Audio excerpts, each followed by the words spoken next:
Kövi. Hát, beszélgetős adásunk itt a Szalmó kapcsán, ami a múltkorival nem ért véget, és lehet ezt, szerintem ezekről órákat és ódákat lehet zengeni, ezekről a csalikról, de most a fő téma és a fő gondolat, nekünk mi az a top 3 Szalmó csalink, amikkel a legtöbb élményünk és legtöbb emlékünk van itt a halak és formák és peca kapcsán. Szóval a mai napi Szalmó beszélgetés a top 3 téma körül fog avanzsálódni.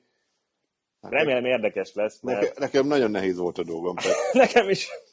Tehát itt végigmertem volna szinte az egész szortimenten, mert fú. És úgy először engedtem Renének, hogy hagyj válasszon ő, mert... Mindegyikről lehet beszélni itt igazából, mindegyikhez élmény köt, szerintem téged még több élményhez köt, ugye, ugye a Szalmó kezdete óta, de én is régóta használom ezeket a csalikat igazából, és tényleg sok élmény köt ezekhez, és nehéz a top 3-at kiválasztani. Igen, de azért még azt is figyelembe vettük, hogy én próbáltam, mert hát van azért kedvencem, de hát ha most azt mondom, hogy mutatok egy csalit. Itt van a boxer, és ha felkelti az érdeklődését valakinek, akkor azt mondja, hogy hát jó, de hát hol lehet megvásárolni? Igen. Hát. A boxert már sajnos sehol. És Béla bácsi se adja el. Na, szóval a lényeg, hogy azért itt van előttünk egy halomcsali, amit kiválasztottunk. Igen. Amik még én úgy gondolom, hogy most még elérhetőek, és most még beszerezhetőek, és szerintem sokótokat is ezek a Szalmó csalik rengeteg emlékhez és szép halhoz kötnek. Tényleg itt a Made in Poland, ugye ezek a lengyel csalik, ezek tényleg brutál jól működtek a hazai vizeken. Erről te is már ódákat zengtél, de erről érdemes is még szerintem ódákat Hát meg 20 éves a történelmem a Szalmóval és az Energiafiskál téren. Így van. Szóval ez egy véget nem érő sztori, de kezdjük is itt a top 3-at, mert szerintem majdnem, hogy összevesztünk, hogy igen. Mi legyen. Jó, hát egyen tuti összevesztünk. Jó, azon igen. Az nálam is itt van. Tehát a grill az a minden. Legyen az a teteje, én szerintem. Legyen az a teteje, mert tényleg ez az a balinos csali, ami... Na jó, átengedem, jó? Legyen. A trill az a balinos csali szerintem, ami Magyarországon, ugye mi látjuk a statisztikákat is, a legtöbb ember dobozában szerintem, ha balinozás, akkor a trill benne van. Igen, ott van, és akkor hozzáteszem, hogyha sokan kérdezik, hogy oké, figyeljetek, fogtál el fogni, ne, és akkor megkérdezem, oké, trill, ismerős? És a 90%-ban, igen. Igen. És onnantól kezdve már van egy alapom, ahonnan elindulhatok, hogy oké, akkor a trillt ismered, fogtál-e vele halat? Így van. És itt hogy kell vezetni? Ne térjünk ennyire. De ez megosztja az embereket. Nagyon. Mert nekem is nagyon sok ismerősömmel beszéltem erről a trillről, veled is, és ez talán ez a legmegosztóbb csali a Szalmó kínálatában, mert van olyan ember, aki kegyetlen sokat. Aki itt van, így látjátok, nem látjátok, meg van, aki ezt se látjátok, hogy hát azzal nem lehet halat fogni. Azzal meg nem lehet. Másik meg, és na az az érdekes, hogy kiállításon találkozok a legtöbb emberrel, és akkor volt valaki, aki egyik évben jött, és akkor hogy kell, elmondtam neki, hogy rettentő gyorsan teker, mire figyelj, és következő évben jött, hogy piszok sok halat fogott vele. Igen. Meg volt az átúti erő, rájött, hogy kell vezetni, tehát tehát ez nem csak a trillnél igaz, bármelyik csalinál. Ugye van egy vezetési típus és egy vezetési morál minden csalinál, amit érdemes váltogatni és betartani és használni.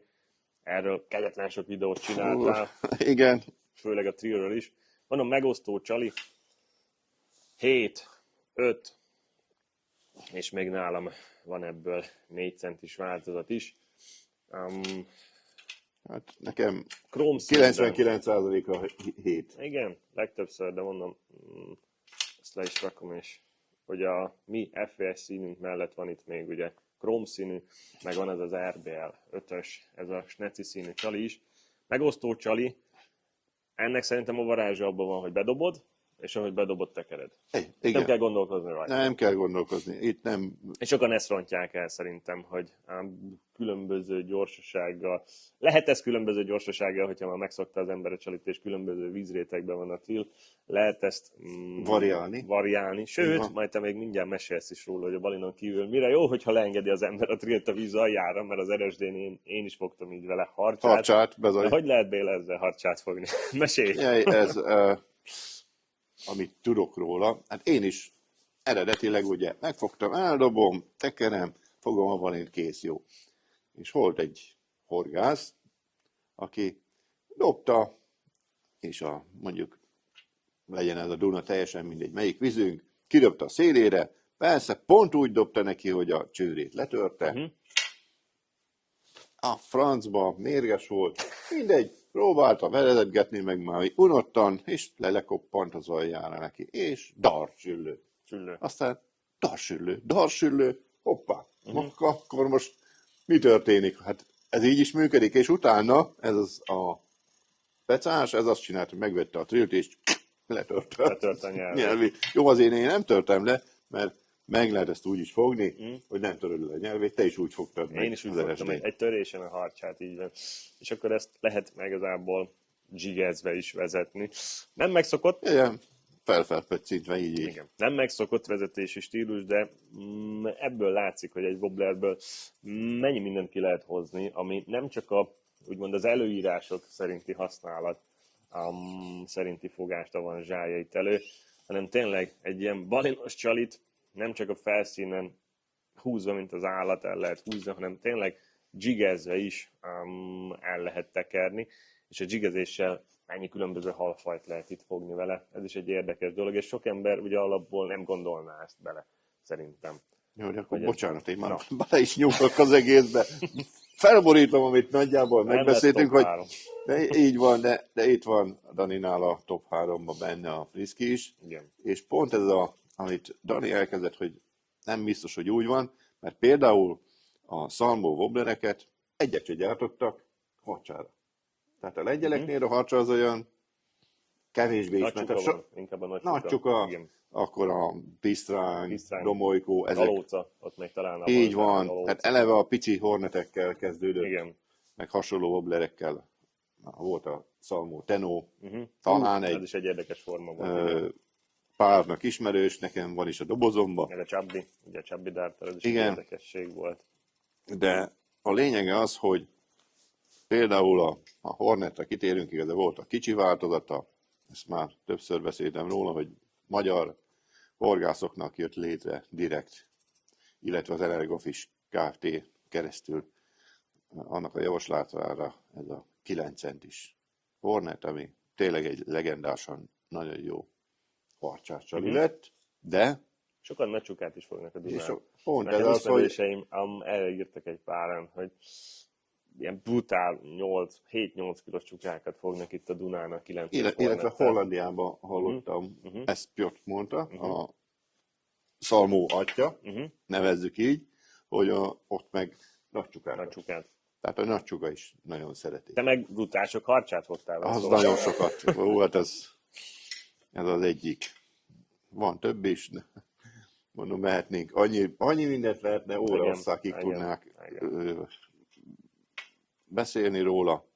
Na de most tartottunk, már megint kettővel belementünk. Kettővel belementünk, de folytassuk is szerintem akkor a Friskyvel, ami nálam itt a második játékos.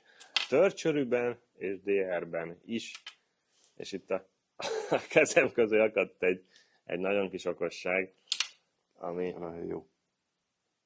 ami az egyik most már beszerezhetetlenebb sztori ebben a színben, ugye 5-ös SR változatban, és most itt is bekötök még, hogy ilyen 5-ös Friskyből az összes lengyel készletet felvásároltuk itt igen. A Energofish Kft-vel közösen, szóval aki ilyet szeretne még az.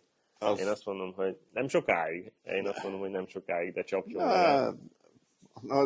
Az a kedves nézőn függ, hogy ki mennyire kattan rá, de hát tényleg, hogyha én gyűjtő lennék, akkor most kéne ledobni rá. Így már van. ennek szerintem majd az értéke előbb-utóbb több lesz. nagyot fog növekedni. Szóval itt a kezemben ez a kis 5 centis csoda van. Otthoni vizeken Jászkeszegre. Tényleg egy ilyen félméteres vízen, ebben a felmelegedő vízben brutál sok jászkeszeget lehetett ezzel csípni. És a másik dolog az meg itt a harcsa. Nem nagyon gondolná az ember bele, hogy egy ilyen kis 5 centis Hát nem, harcsát lehet fogni. mert én hővele. Én is sokáig nem gondoltam volna, és a Béla vitt el erre a pocokúszásról sztorira, és bizony ez egyenlő egy pocokkal. Ugye sokan ezt nem tudják, de mondom, a jászkeszektől a harcsáig ezzel meg lehet fogni mindent. A 7-es DR az meg nálam csukára egy jó sztori. Ez tavi és otthoni kisfolyós környezetben is, ez sokszor előtérbe kerül. Mondom, ő meg éjszakai SR 7-es, éjszakai süllőzés, éjszakai balinozás, éjszakai harcsázás, ugye ő is egy jó kis sztori, és nálam, mondom, itt a Frisky, itt a két részes mi voltából, nálam a top 2. És hogyha már én be is fejezem a sort, akkor Béla, hogy nálam a harmadik. Be is fejezted? Ó, ennyi, be jó. is fejezem, itt a harmadik. És egy tök más vízréteghez jövök és jutunk el. Ide. Nálad is ott van. De az enyém kopottabb. Ó, az enyém töröttebb. töröttebb. Mondjuk is azt el, hogy miért kopott ez. Ugye, egy érdekes csali nálam a harmadik, amit szerintem a számú felhasználók lehet, hogy ezt ismerik legkevésbé. Talán igen, azért ez egy elég érdekes, speciális. Igen. Ugye ennek a felső drótozásnak hála, ez egy nagyon érdekes kis műcseli, kis wobbler, meg ami a hátán van, az nekem egy nagy kattanásom balinozáskor, ez a műlegyes tollas horog. Ugye ő neki tényleg nagyobb, be van legyesedve. Nem, szerintem a szalmocsalikon csak ő van, amin alapból így ellátott horog van, bár viszont én versenyen még a tilt is valamikor megszoktam. Belegyezte őt, azt is így van. Viszont mire is jó az a rélsad? Hát ugye ez egy, mondjuk vertikális wobblernek, de ugye a felső kiképzésnek hála ezt nagyon sokféleképpen lehet vezetni, de amire mi használtuk legtöbbször, az szerintem itt a Dunai csorgós peca. És a Dunai csorgós balinozás itt a kövezés mentén, és pont a kő alá így be lehetett ezt úgy pöccinteni, hogy utána ilyen vertikális mozgással felkeltse itt én azt mondom, hogy a jó balinoknak az érdeklődését, mert ezzel talán kis balint nem is nagyon fogtunk. Nem, amúgy tényleg, tehát... A javát ezzel lehetett. Sőt, még emlékezz vissza, hogy a Tiszán is. A Tiszán is. Mikor összeállt balin volt, a jó balinokat. Arra van is egy nagy filmünk a Fishing and Huntingon. Van? Van egy nagy filmünk, amin én több balint fogtam, de te a végén Mi tőlem több balint fogtál? Több balint fogtam, de a végén te a súlyban nyertél egy harcsával. Jaj, sejtem már most. Így már rendben igen. van. Darabra én ott sok balint fogtam. Itt tényleg így ezzel volt. a csalival, ezzel a rélsaddal, viszont a végén, pont a Beca utcsó órájában te egy jó hareszt meg tudtál csípni itt a balinok között, szóval erről van egy filmünk is itt a tévében, szóval nálam ő a harmadik favorit. Leginkább balinra, de a kövezés mentén te sok süllőt is fogtál ezzel a csalival. Így van, illetve még azt hozzáteszem, hogy ennek a csalinak a debütálása az hozzád kötődik legjobban. Pont igen. itt történt, hátam mögött a Dunán. Igen. Mert Piotr Piskorszkival abban az évben, mikor kerül, akkor is készült egy kisebb filmünk, és itt végig csorogtunk egészen le Mohácsig. Mindent is fogtatok. Mindent is, tényleg így kell mondani. Talán sügeret nem. Sügeret nem, de tehát végig harcsátok ez a mindent, csuka, süllő, hát balin persze az volt az első, de igaz az volt a lényeg, hogy van a törés, ahogy megy lefelé a törés, próbálom mutatni, bedobtuk, és akkor így szépen ezen a rézsön próbáltuk lekövetni, igen. Tehát ezt azért el kell mondani, hogy nem egyszerű dolog, nagyon rá kell érezni azt, hogy ha lehet, akkor éppen csak majdnem, hogy csak érintse azt a követ, de már elemeled, sülyezted. Az egy nehéz dolog, mert jó párszor sikerült a követ közé beejtenem, de azt viszonylag könnyen meg lehet oldani, hogy kiszabadítsuk, mert ugye oda tudunk csónakázni. Egy nagyon fontos, legyen megfelelő előként egy fluorokarbon. Ezt sokszor mesélted, hogy a Piotrnak nem volt. Nem volt, és már fogyott neki, már hozott vagy 10 darab régesedet ide, és már hát elég cifrákat mondok, ilyen finoman elmesélve, de a lényeg az volt, hogy mondtam neki, hogy Piotr, fluorokarbon. És akkor rájött, hogy... Igen, mert a kő ugye a foroginat az így pak el tudja vágni, de így ugye van. erre van ugye a fluorokarbon, hogy a csali elé...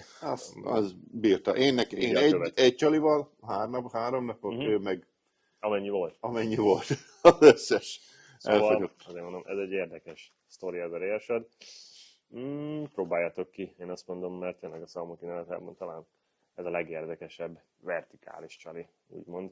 És nálam ezért került be tényleg a top 3-amba. Na nézzük a tiédet, Béla. A nagy Hornetet már kilőtted. A nagy Hornet, hát jó, azért tényleg az a nagy Hornet, ez egy mindenes, tehát ez az áradásban, partszélbe dobálva, akár egy langóba megállva a szélén, meghúzva, nagyon jó, illetve lesúlyozva, vontatva, többféle variációban. Szerintem erről is sokat beszéltem már egyébként, tehát ez a 9-es Hornet, úgymond a nagy Hornet. Ez is kiváló. Ez is egy magyar piacos csali volt igazából. Így van. Hát mondjuk a railshed egy kicsit közös volt, de hát a trail is közös volt, úgyhogy most meséljek még a trailről. Szerintem ezt annyira nem kell túlspirázni a trailt, mert ez működik és kész. Így van. Ez a Salmo trail, ez ilyen. Viszont... A vezetést kell megtanulni sokaknál, és tényleg ez egy csodafegyver, én azt mondom. Viszont itt van ez a csúszka, a slider, ami hát egy csukás, nagyon-nagyon kiváló csali. Az első Salmo volt, amivel halat fogtam, anno 20 évvel ezelőtt, tényleg a Tiszatavon elkezdtem dzserkenni, hogy hát milyen csali ez, meg hát ilyen nagyobban horgáztam egyébként, azt hiszem 10 centisen, nagy bumszli, hát úristen, mekkorát csobban, stb. Aztán bum! Leváltatjuk őt a nagy csukat, tehát tényleg igaz volt a legenda, és főleg az, hogy a Salmo volt az első cég az egész világon, aki ezt a típusú csalit a piacra merte dobni. Addig csak is manufaktúrában készültek. Azóta már minden gyártónak van hasonló, tehát minden csali így működik, tehát most ha ezt megnézitek, meg tudjátok, hogy ennek A, B, C, D, de ő volt az ős darab. A sliderbe. Ja, és elmondom még azt még egyet, hogy érdekességet mondjak, hogy hát ugye amikor a Pófolyóra jártunk, hogy hát milyen csali működhet, mindent ki akartam próbálni. Mondom, nem igaz, hogy nem lehet a sliderrel fogni, hát az egy nagy dévérformájú. Igaz, nem verett annyira, de hát megpróbáltam. Jó, de az volt a probléma, most már tudom, hogy dzserkeltem vele, szépen rángattam, és a harcsa nem szereti ezt a rángató mozgást. Ő azt szereti, hogy egy folyamatosabb, egyenletes mozgás van, és ő azt be tudja lőni, azt az irányt. És amikor megfogtam, bedobtam, és csak ilyen vezettem, és akkor is megcsinálja ezt a kóvájgást, a slider, akkor viszont megjött az a bizonyos harcsa, és levette a slidert. Úgyhogy még harcsát is sikerült már sliderrel fognom. A kisebbekkel, az apróval, meg balinokat. Az egy titkos favorit nagyon sok pecás számára egyébként. Ugye az 5-ös floating. Így van, pontosan. Hát, szerintem ennyi volt nekünk a top 3. Nehéz belemenni. Nehéz, mert most lehet, hogy majd még ilyen lesz még több is, mert annyi minden. Nehéz befejezni talán az emlékeket. Igen, hogy azt mondom. Sokat nem akarok én se papolni, úgymond, mert tényleg annyi emlék fűz hozzá, hogy az valami hihetetlen, hiszen azért 20 év alatt nagyon-nagyon sok halat fogtam vele, illetve köszönhetek a Salmo családnak. Szóval, ahogy mondtuk az előző adásban is, a sztori limitált, és ezek a magyar piacos dolgok, meg lengyel gyáras dolgok limitáltak. Szóval, aki hasonszörű emlékeket és halakat szeretne, az még csapjon le itt a dolgokra, mert nem tudjuk mi se, hogy mi lesz ugye jövőre, vagy a nyáron. Amint lesz infónk, beszámolunk, de ez a történet, ez a lengyel történet, ez ugye lezárult, és ez most már limitált. Ugye nálunk az Energofis Kft-nél van a készlet java, szóval csapjatok le rá, tárazzatok be, gyűjtők, pergetők, hajrá! Én azt mondom, ez egy brutál jó csali, az összes típus. Mi nagyon megkedveltük és használjuk őket. Aztán meglátjuk, hogy mi lesz jövőre.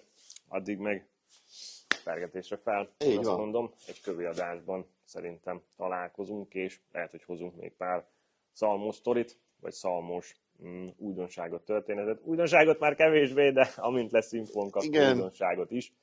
De ez a lengyel sztori, ez itt most bezárul. Aztán meglátjuk, mit hoz a jövő. Na, szerintem ebben az összenetben most ennyi fér bele. Így van, aztán köszönjük szépen a figyelmeteket. Köszönjük a figyelmet, a kövi adásban megtalálkozunk. Sziasztok! Sziasztok!